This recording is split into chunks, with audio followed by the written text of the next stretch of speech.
Assalamualaikum warahmatullahi wabarakatuh. Jumpa lagi dalam podcast Klinik Etik dan Advokasi Fakultas Hukum Universitas Sriwijaya. Saya Ferdian Saputra, yang pada kesempatan kali ini kita akan membahas perihal PMKH atau perbuatan merendahkan kehormatan hakim. Namun pertama-tama kita harus mengetahui dulu nih, apa sih itu hakim dan apa saja lingkupan daripada kekuasaan kehakiman. Mari kita bahas. Hakim berdasarkan pasal 1 angka 8 Kitab Undang-Undang Hukum Acara Pidana mengatakan bahwa hakim adalah pejabat peradilan negara yang diberi wewenang oleh Undang-Undang Hukum untuk mengadili. Sedangkan dalam pasal 1 angka 5 Undang-Undang Nomor 48 Tahun 2009 tentang kekuasaan kehakiman mengatakan bahwa hakim adalah hakim pada Mahkamah Agung dan hakim pada badan peradilan yang berada di bawahnya dalam lingkungan peradilan umum, lingkungan peradilan agama, lingkungan peradilan militer, lingkungan peradilan tata usaha negara, dan hakim pada pengadilan khusus yang berada dalam lingkungan peradilan tersebut. Pengertian di atas sangat jelas mengatakan bahwa hakim adalah pejabat peradilan negara yang diberi wewenang oleh undang-undang untuk mengadili. Jadi seyogyanya, kehormatan hakim ini dilambangkan dengan adanya kekuasaan kehakiman yang termaktub di dalam amandemen ketiga Undang-Undang Dasar Negara Republik Indonesia tahun 1945 yang menyatakan bahwa kekuasaan kehakiman adalah kekuasaan negara yang merdeka untuk menyelenggarakan peradilan guna menegakkan hukum dan keadilan. Jadi sebagai pelaksana institusi peradilan, hakim merupakan jabatan yang harus dihormati karena keluhuran kewenangan yang ada padanya sebagai pengadil dan pemutus dari suatu proses pencari keadilan. Selanjutnya, apa sih itu PMKH? Nah, mungkin kawan-kawan ada yang sudah pernah dengar atau ada yang baru pertama kali dengar istilah daripada PMKH ini, atau perbuatan merendahkan kehormatan hakim. Jadi, PMKH atau perbuatan merendahkan kehormatan hakim merupakan perbuatan tingkah laku, sikap dan ucapan yang dapat merongrong kewibawaan, martabat dan kehormatan lembaga peradilan.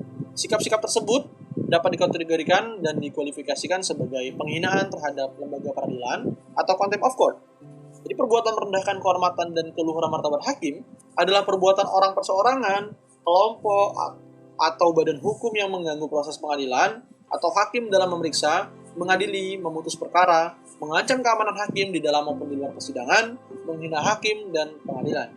Selanjutnya, perbuatan yang termasuk dalam pengertian penghinaan terhadap pengadilan, antara lain ini adalah berperilaku tercela dan tidak pantas di pengadilan, tidak mentaati perintah-perintah pengadilan, menyerang integritas dan imparsialitas pengadilan, menghalangi jalannya penyelenggaraan peradilan, dan perbuatan-perbuatan penghinaan terhadap pengadilan dilakukan dengan cara pemberitahuan atau publikasi. Ancaman terhadap kehormatan hakim tersebut dapat berupa ancaman verbal maupun non-verbal atau fisik. Jadi hakim ini merupakan profesi yang memiliki risiko yang besar ya kawan-kawan sekalian, yang ada dua juga penyebab mengapa masih terjadi tindakan penyerangan terhadap kehormatan martabat hakim ini. Adapun penyebab daripada terjadinya contempt of court ini antara lain rendahnya bentuk penghormatan terhadap hukum yang berlaku. Jadi ketaatan terhadap hukum yang masyarakat lakukan ini bukan karena mereka itu menyetujui hukum yang berlaku, melainkan sikap menolaknya tidak dinyatakan secara terbuka. Yang kedua, sebagai bentuk perlawanan. Nah, jadi ketika seorang melakukan kesalahan dan dituntut untuk bertanggung jawab, namun mereka tidak mampu memberikannya, mereka akan tertekan. Jadi akibat dari tekanan ini, mereka akan mencari cara untuk melepaskan diri dari jerat hukum yang ada, atau setidak-tidaknya meluapkan emosi yang mereka pendam. Nah, pengaturan terhadap perbuatan merendahkan kehormatan hakim atau contempt of court ini ada di dalam KUHP. Ada banyak pasal yang menjabarkan terkait dengan perbuatan ini, namun setidaknya di sini saya akan menjelaskan 3 pasal yang terkait.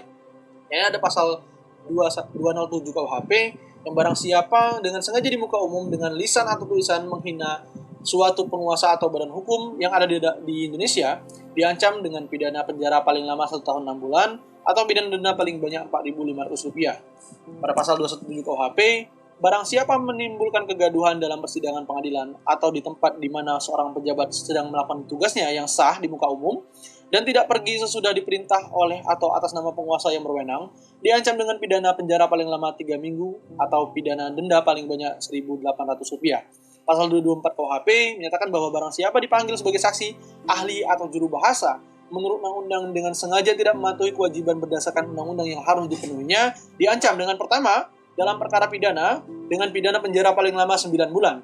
Yang kedua, dalam perkara lain, dengan pidana penjara paling lama 6 bulan. Selanjutnya dalam KUHP pasal 218 ayat 1, 2, dan 3, yang pada intinya berbunyi, siapapun wajib menunjukkan sikap hormat kepada pengadilan dalam ruang sidang. Pelanggaran tersebut dapat menyebabkan yang bersangkutan dikeluarkan dari ruang sidang tanpa mengurangi kemungkinan dilakukannya penuntutan terhadap pelaku pelanggaran tata tertib tersebut. Sehingga contempt of court merupakan salah satu perbuatan yang dapat melanggar ketentuan tata tertib proses pengadilan yang memiliki konsekuensi teguran maupun sanksi pidana.